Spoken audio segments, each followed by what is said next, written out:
वालेकुम। तो कैसे हैं आप सब लोग? Welcome to my YouTube channel multiple disorder 173। तो आज की जो हम वीडियो है जिस पे हम बात करेंगे, जो हमारा टॉपिक है आज की वीडियो का, वो है अल्जाइमर। कि अल्जाइमर क्या है, इसकी वजूहात, इसकी ट्रीटमेंट और इसके ऊपर हम आज बातचीत करेंगे। तो सबसे पहले तो अगर आप हमारे चैनल पे न्यू हैं, मेरे चैनल पे, तो सब्सक्राइब कर लीजिए और शेयर कर दीजिए और कमेंट लाजमी कीजिएगा कि आप नेक्स्ट किस टॉपिक पे वीडियो चाहते हैं।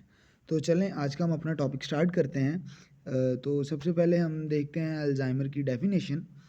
तो जैसे कि मैंने बहुत ही आसान अल्फाज में इसे बयान किया है, तो अल्जाइमर जो है वो एक ब्रेन डिसऑर्डर है जिसके अंदर हमारा जो मेमोरी है वो आहिस्ता आहिस्ता डिस्ट्रॉय होना स्टार्ट हो जाती है।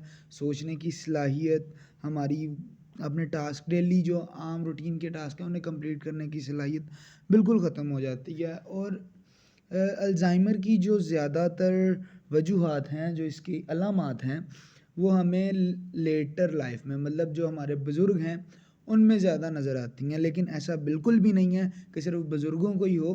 आजकल हमारे नौजवानों में भी, हम में भी बहुत ज़्यादा अल्जाइमर के मरीज़ पाए जाते हैं। तो ये इसकी डेफिनेशन है। अब इसके सिम्टम्स की बात करते हैं। तो इसके सिम्टम्स में है मेमोरी लॉस है, आपकी लैंग्वेज प्रॉब्लम है, आपका एक अनप्रेडिक्टेबल बिहेवियर है कि अगर किसी को अल्जाइमर है तो उसका बिहेवियर बिल्कुल ही अनप्रेडिक्टेबल है। आप नहीं जानते कि अगले ही मोमेंट में, अगले ही पल में वो क्या करेगा, वो उसका बिहेवियर कैसा होगा, उसका ट्रैक लूज़ हो जाएगा, वो अपनी लोकेशंस भूलेगा, अब डेट्स जो उसने किसी को अगर मुलाकात का, मीटिंग का टाइम दिया वो भूलेगा। उसके बाद वो अपना डेली टास्क को भुला देगा, बहुत टाइम लगेगा उन्हें कंप्लीट करने में, अपने क्वेश्चंस को बार बार दोहराएगा। उसके बाद उससे पैसों की, अपने जो अकाउंट्स हैं, अकाउंटेबिलिटी, अपने बिल्स, अब यूटिलिटी बिल्स, हर चीज़ में उसे मुश्किल पेश आएगी, ठीक है। और उससे अपनी मुश्किलात, जो रोज़मर्रा की हमारी मुश्किलात होती हैं जिसमें हम स्ट्रेस वगैरह ले जाते हैं, या जो भी चीज़ें हैं, वो भी उन्हें सॉल्व करने में उन्हें बहुत प्रॉब्लम होती है जो अल्जाइमर के शिकार होते हैं। अब अगर हम आगे बात करें कि अल्जाइमर की कॉजेज़ क्या हो सकते हैं, तो इसके कॉजेज़ में आपका एनवायरमेंटल फैक्टर आता है, लाइफ़स्टाइल फैक्टर्स आते हैं, आपके जो एज रिलेटेड चेंजेस हैं आपके ब्रेन में वो आते हैं, और आपकी जेनेटिक्स में भी बिल्कुल हो सकता है। अगर हम एनवायरमेंटल फैक्टर्स की बात करें, तो एनवायरमेंटल फैक्टर्स के अंदर आपका जो इर्द-गिर्द का माहौल है, आपका वो माहौल घर में कैसा है, मैं घर की बात नहीं करता, वो एक दूसरे लाइफ़स्टाइल में आ जाता है। मैं एनवायरमेंटल बात करूँ तो आप जिस सोसाइटी में रह रहे हैं, यहाँ का माहौल कैसा है, जो नेचुरली आपको माहौल मिल रहा है वो कैसा है, वो भी बहुत ज़्यादा इफ़ेक्ट करता है। अगर मैं इसकी मिसाल दूँ, तो जो हमारी आजकल व्हीकल्स हैं, गाड़ियाँ हैं, बाइक्स हैं, तो जो आम आदमी, बुज़ुर्गों की मैं बात करता हूँ, बुज़ुर्ग, क्योंकि कहते हैं बुढ़ापा जो होता है, इंसान इंसान जब बुढ़ापे में आता है तो वो बचपन वाली कंडीशन ही उसकी हो जाती है। तो अब व्हीकल्स का जो शोर है, कुछ बुज़ुर्गों को उससे बहुत इरिटेशन होती है, ठीक है। और कुछ तो मैंने अपनी लाइफ में ऐसे देखे हैं कि अगर वो कोई बात सुना रहे हैं और कोई गाड़ी या कोई बाइक वाला जिसका साइलेंसर बहुत ज़्यादा ही आवाज़ करता है, वो गुज़र जाता है, तो वो स्ट्रक हो जाते हैं। वो थोड़ी देर के लिए स्टक होते हैं कि ये क्या सीन, में क्या बात कर रहा था, क्या चीज़ें थी। अब अगर हम बात, ये हो गए एक एनवायरमेंटल फैक्टर की कि हमारा कुदरती या हमारा माहौलियाती निज़ाम कैसा है। अब अगर मैं लाइफ़स्टाइल फैक्टर्स पे बात करूँ, तो लाइफ़स्टाइल फैक्टर्स में आपका घर आ जाता है, आपकी खुराक आ जाती है कि आप क्या लेते हैं खाने में। आप जंकी हैं, आप जंक फूड यूज़ करते हैं, आप हेल्दी डाइट लेते हैं। ज़ाहिर-सी बात है अल्ज़ाइमर की कॉज़ लाइफ़स्टाइल तभी होगा जब आप अनहेल्दी डाइट लेंगे, अपनी फ़िज़िकल एक्टिविटीज़ को छोड़ देंगे। तो फिर वो आपका लाइफ़स्टाइल फैक्टर्स भी इसमें ही आ जाएँगे अल्ज़ाइमर की कॉजेज़ में।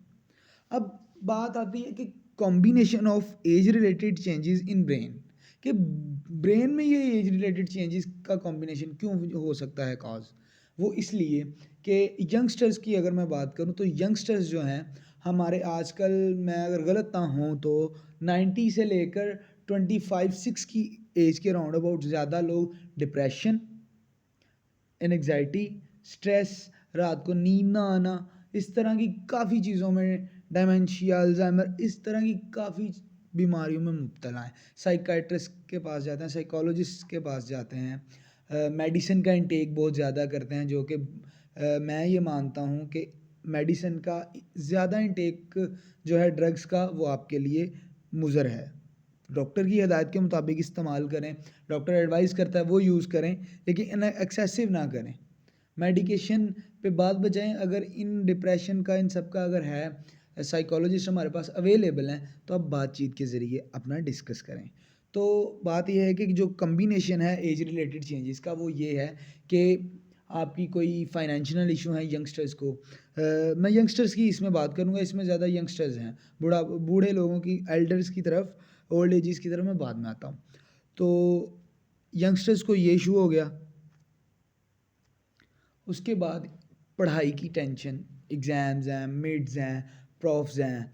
अब जो हम डॉक्टर्स हैं या मेडिकल फील्ड से रिलेटेड, प्रॉफ्स हैं, मिड्स हैं, सेमेस्टर्स हैं, फाइनल्स हैं, उसके बाद हमारा ईच एंड एवरीथिंग, मतलब कि पढ़ाई हो गई, फाइनेंशियल इश्यूज़, टेंशन्स, कुछ ब्रोकन हार्ट, मतलब लव रिलेशन में थे, उनका वो रिलेट हो गया, उन्होंने वो दिमाग पे हावी कर लिया, वगैरह वगैरह। इस तरह की जो यंगस्टर्स को प्रॉब्लम है, वो कॉम्बिनेशन आता है एज रिलेटेड चेंजेस में। अब अगर मैं ओल्ड एजेस की बात करूं, तो हमारे जो ओल्ड एजेस हैं, तो हमारे जो दादा परदादा लोग हैं, मैं अपना एक्सपीरियंस शेयर करूं तो मेरे दादा जान को रात को सोते हुए अक्सर, बूढ़ों को नहीं, यंगस्टर्स भी ऐसे हैं जिन्हें रात को सोते हुए बोलने की आदत है।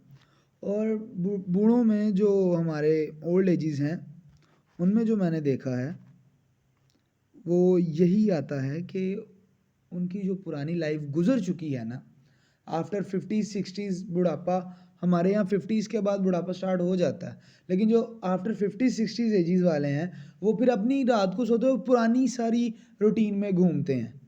मैंने ये एनालाइज किया हुआ है। होप सो कि कुछ के अलग एक्सपीरियंसेस होंगे, कुछ के अलग सजेशंस होंगी, अपने अलग पॉइंट ऑफ व्यूज़ होंगे, लेकिन मेरे पॉइंट ऑफ व्यू से एज रिलेटेड चेंजेस में ये भी आता है कि जब वो अपने उस पिछले उम्र के पिछले हिस्से में पहुंचते हैं, तो फिर उन्हें वो अपनी पुरानी सारी बातें याद आती हैं, तो फिर वो ये उनके दिमाग पे असर करती हैं ये चीज़ें, जिस वजह से अल्जाइमर का शिकार होते हैं। और फिर आखिर पे जो कॉजेज़ में आता है, वो है अलोंग विद जेनेटिक्स। बिल्कुल, आपके जेनेटिक्स में आता है।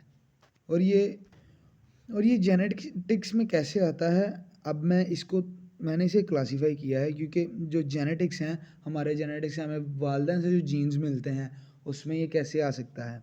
तो अल्जाइमर डिजीज़ जेनेटिक्स जो हैं, उसमें साइंटिस्ट ने अभी तक ये प्रूवन किया है कि 70 ऐसे रीजन्स हैं जो अल्जाइमर से एसोसिएटेड हैं, लेकिन उनमें से भी 3 जीन्स ऐसे हैं जो स्पेशली अल्जाइमर को कॉज करते हैं।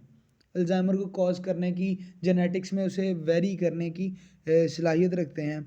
उन पे नंबर 1 पे है APP जीन, नंबर 2 पे है PSEN1 जीन, देन नंबर 3 पे है PSEN2 जीन्स। इन जीन्स के ऊपर अगर आप कहेंगे, मेरी ऑडियंस कहेगी, तो मैं डिटेल में एक इसके ऊपर टॉपिक रखूँगा, या डिटेल में इस पे हम बात करेंगे। आपके क्वेश्चंस, आपकी क्वेरी, सब कुछ हम क्लियर करेंगे। तो आगे बढ़ते हैं। तो अब अगर हम इन्हें देखें, तो इसमें जो कहता है कि जो अल्जाइमर की ज़्यादातर है ना डेवलपमेंट, वो 65 एज से पहले पहले ही हो जाती है।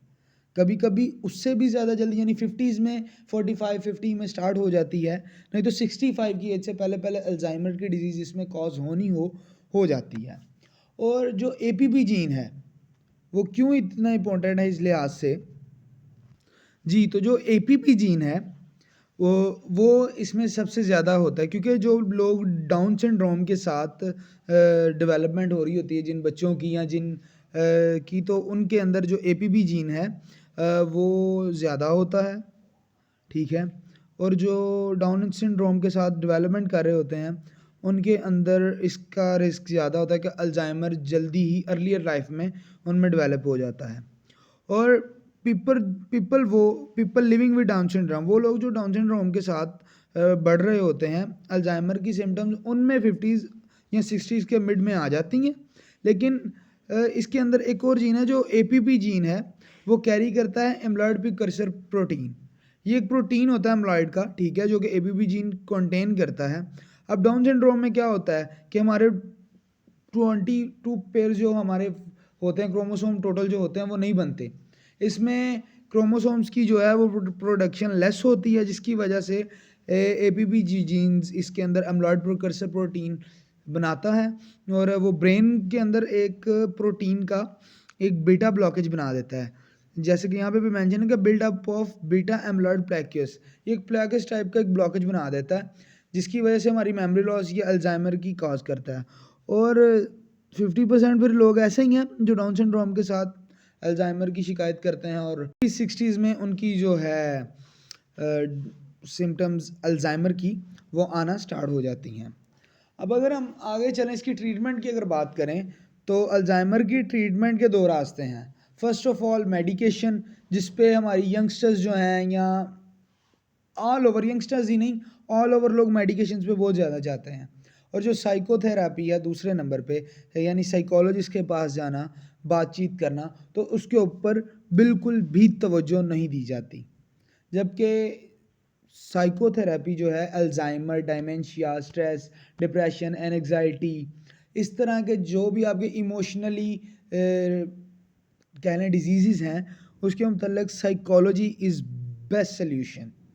मेडिकेशन को मैं क्लासीफाई करूं थोड़ा सा, तो उसके अंदर आपके पास ड्रग्स आ जाते हैं डोनेपेजिल, ओके, जेलेंटामाइन, रिवेस्टिगमाइन, ठीक है, ये कुछ होते हैं जो मिड स्टेज में अल्जाइमर की, और अभी तक ये मेडिसिन तो मिड स्टेज में दी जाती हैं, लेकिन अभी तक जो न्यूली रिकमेंडेड है रिकमेंडेशन है साइंटिस्ट की तरफ से या WHO की तरफ से लगा लें, वो यही है कि ये जो मेडिकेशन है ये लेटर स्टेज, जो इसकी लास्ट स्टेज है अल्जाइमर की, मतलब जो बूढ़े लोग हैं उनका तो ये है कि अब आप मेडिकेशन उन्हें ना दें, उन्हें साइकोथेरापी दें, वो इसलिए कि जी आपने उन्हें बचाना है, लेकिन वो तो अपनी ज़िंदगी गुजार चुके हैं, उन्हें आप मेडिकेशन देते भी ठीक लगते हैं, क्योंकि बुज़ुर्ग हजरात जो हैं वो साइकोथेरापी पे ज़्यादा नहीं वो चल सकते, उन्हें मेडिकेशन ज़्यादा देनी पड़ती है। मेडिकेशन पे ये है कि वो गोलियां खा लेते हैं, वो अपना आराम से उनका टाइम गुजर जाता है। तो मेडिकेशन जो है वो यंगस्टर्स को तो बिल्कुल नहीं करनी चाहिए, पहले उन्हें साइकोथेरेपी करवानी चाहिए। अब अगर साइकोथेरेपी की बात की जाए तो इसे हम टॉक थेरेपी भी कहते हैं, कुछ बाज़ औक़ात हम इसे टॉक थेरेपी करते हैं, और ये वैरायटी ऑफ ट्रीटमेंट है कि इसके अंदर हम लोगों की मदद करते हैं उन्हें चैलेंजेस से, उनके इमोशनल को, उनके थॉट्स को, उनके बिहेवियर को कंट्रोल करने में। बहुत से जो साइकोथेरापीज़ हैं वो एक मेंटल हेल्थ प्रोफेशनल्स होते हैं और वो अपने पेशेंट से इस तरह की ग्रुप सेटिंग्स करते हैं, उसके साथ one on one group settings करते हैं, एक अलग कमरे में या एक अपने अलग कैबिन में उन्होंने एक सेटअप लगाया होता है जिसमें वो बैठ के वन ऑन वन अपने पेशेंट से गुफ्तगू करते हैं, ठीक है। आप उस साइकोथेरेपी को चुनें। आप साइकोथेरेपी के बहुत से रीज़न्स हैं और उसमें बहुत सी चीज़ें आ सकती हैं, जैसे कि मैंने यहाँ पे भी मेंशन किया कि जो साइकोथेरेपी को के अंदर इंक्लूडेड हैं वो जैसे कि dealing with severe long term stress है, मतलब आपको कोई जॉब फैमिली रिलेटेड सिचुएशंस है आपकी, या आपका कोई वही बात कपल्स वगैरह या रिलेशनशिप में आपका ब्रेकअप हो गया, आपकी कोई रिलेशनशिप फैमिली प्रॉब्लम्स, आपकी पेरेंट्स के दरमियान कोई प्रॉब्लम, आप उसका स्ट्रेस लेते हैं तो साइकोथेरेपी के थ्रू आप वो हल कर सकते हैं, ठीक है। या कोई भी आपको फिजिकल एक्सप्लेनेशन कंप्लेंट्स हैं, स्लीप इश्यूज़ हैं, कोई एपिटाइट है, लो एनर्जी लेवल, कुछ भी है, आपका लेक ऑफ इंटरेस्ट है, आपका किसी चीज़ में दिल नहीं लगता, आपका डेली रूटीन में आप बिल्कुल ही होपलेस हैं, आप गिव अप कर चुके हैं कि भाई अब नहीं होता, या मैं हिम्मत हार गया हूँ, आपके अंदर बहुत हौसला शिकनी आ चुकी है, तो psychotherapy is best solution for you, is a best medication for you if you are if you are give up now or you are accept your discouragement। Then एक हेल्थ प्रोवाइडर जो है, ठीक है, वो मेंटल डिसऑर्डर, एक जो health provider है ना, हेल्थ केयर प्रोवाइडर, वो आपको पहले सस्पेक्ट करेगा, फिर वो आपको सस्पेक्ट ये करेगा, वो आपके अंदर देखेगा कि बीमारी क्या है, ठीक है। फिर वो उसे आपके मेंटल लेवल पे, अगर आपका मेंटल डिसऑर्डर है तो वो जो साइकोथेरेपिस्ट है वो उसे उस लेवल पे डायग्नोज करेगा। फिर वो उस हिसाब से आपकी लाइफ में इंटरफेयर करेगा, इंटरफेरेंस स्टार्ट करेगा, और फिर वो आपकी साइकोथेरेपी आपसे बातचीत करना स्टार्ट करेगा, पूछेगा, सवालात होंगे। वो फिर एक सेशंस होते हैं उनके वन एंड वन अपने पेशेंट्स के साथ।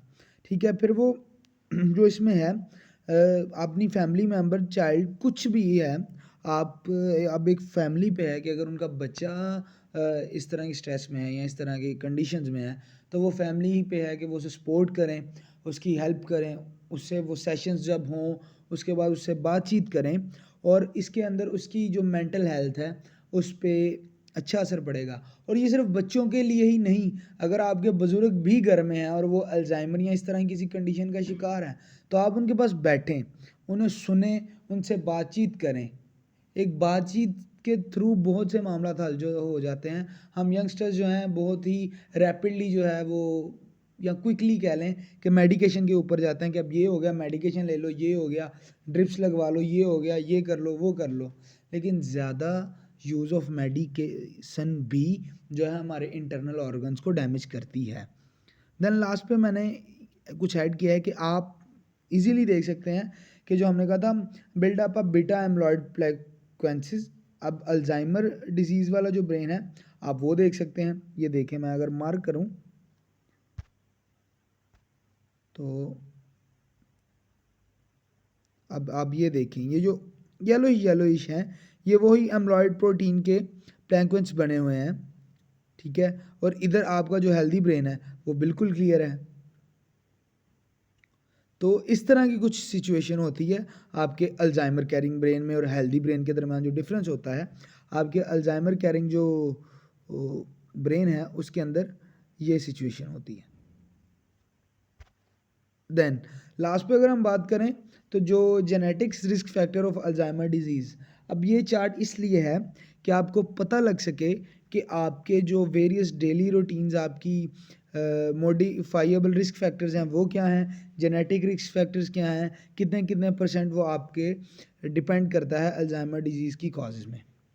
अब अगर मैं आपकी मॉडिफाइबल रिस्क फैक्टर्स की बात करूं तो उसके अंदर आपको हाइपरटेंशन है, कोई भी सेरिब्रोवास्कुलर डिजीज़ है, कोई स्ट्रोक है, डायबिटीज़ है, एज सच कोई भी आपको बीमारी है, ठीक है, वो आपके तकरीबन अगर हम इसकी परसेंटेज भी निकालें तो वो 45% आपको इफ़ेक्ट, 40 नहीं तो 45 नहीं तो 40% ये आपके इफ़ेक्ट करती हैं।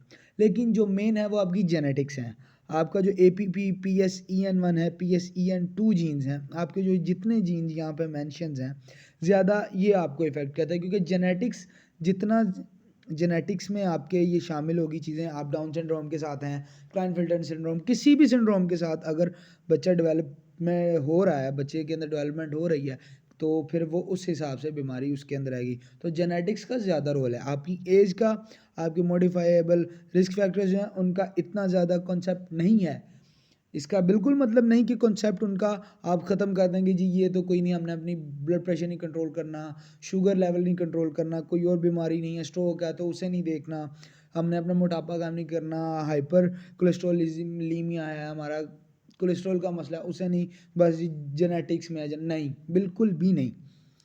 ज़रूरी नहीं कि आप जेनेटिक्स के रोना रोते रहें और पीछे से आपके बाद जो है आपकी जो अंदर बीमारियां चल रही हैं, क्योंकि जो हाइपरटेंशन है, जो डायबिटीज़ है, ये आपके जेनेटिक्स में ही आती हैं। तो आपकी एज का जो है आप उसे 5 to 10% वेरी कर सकते हैं कि उसका फैक्टर होता है। तो ये कुछ चीज़ें थी जो अल्जाइमर डिजीज़ के हवाले से आज हमने डिस्कस की हैं। तो आप लोगों के अगर माइंड में कोई भी क्वेश्चन हो, किसी तरह की भी क्यूरीज हो, कहीं पे मैंने लैग किया हो, तो काइंडली डू कमेंट, शेयर कीजिए इसे ज़्यादा से ज़्यादा। और आप अपनी पसंद का भी लेक्चर मुझे बता सकते हैं कि अगली वीडियो इस टॉपिक पे बनाई जाए। तो इंशाल्लाह हम अभी एक प्रॉपर चेन लेके चलेंगे। अल्जाइमर के बाद हम डायमेंशिया पे इंशाल्लाह एक लेक्चर शेयर करेंगे आप लोगों के साथ। उसके बाद हम फर्दर ऐसे ही आगे डिफरेंट डिजीज़ पे और different parts of human body पे डिस्कस करते रहेंगे, उसकी डिजीज़ से रिलेटेड, हर चीज़ से रिलेटेड। तो थैंक यू सो मच आप लोगों का, आप लोग हमारे साथ स्टे किया, आपने हमारा लेक्चर सुना। बाकी आप अपनी क्यूरीज, वंस अगेन मैं कह रहा हूँ, क्यूरीज, क्वेश्चंस, हर चीज़ आप आप कमेंट में खुले दिल पूछ सकते हैं। मैं आपको नेक्स्ट जो है हमारा लेक्चर, उसके अंदर टॉपिक के साथ मैं अपने टिकटॉक अकाउंट का भी लिंक अटैच कर दूंगा। अगर आप यहाँ पे नहीं, आप टिकटॉक पे मुझे मैसेज कर सकते हैं। हमारे चैनल मल्टीपल डिसऑर्डर 173 को ज़्यादा से ज़्यादा शेयर कीजिए, लाइक कीजिए, कमेंट कीजिए। Thank you so much. तब तक के लिए अल्लाह हाफिज़, अपना ख्याल रखिएगा।